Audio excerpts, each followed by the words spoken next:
మీరు ఇతరులను సరిదిద్దాలనుకుంటే, ఆ సరిదిద్దగలిగే సమర్థతకు, సరిదిద్దాలనుకునే సంకల్పానికి, ఇతరులను సరిదిద్దగలగటానికి అవసరమైన ప్రేమ కలగటానికి పునాది ఏమిటంటే, మిమ్మల్ని మీరు క్రమశిక్షణలో ఉంచుకోవడమే. లేకపోతే అది అసలు పనిచేయదు. మళ్ళీ మనం సహజ మార్గ ప్రయోజనానికి వచ్చేశాం.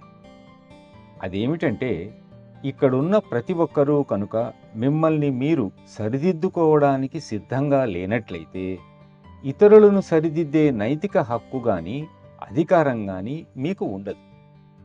ఇతరులను సరిదిద్దే సామర్థ్యాన్ని, మిమ్మల్ని మీరు సరిదిద్దుకునే సామర్థ్యాన్ని కూడా కోల్పోతారు.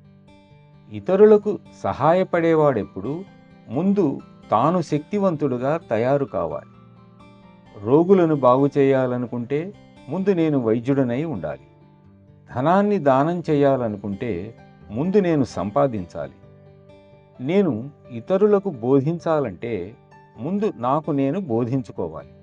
ఎప్పుడూ కూడా ఇలాగే జరగాలి.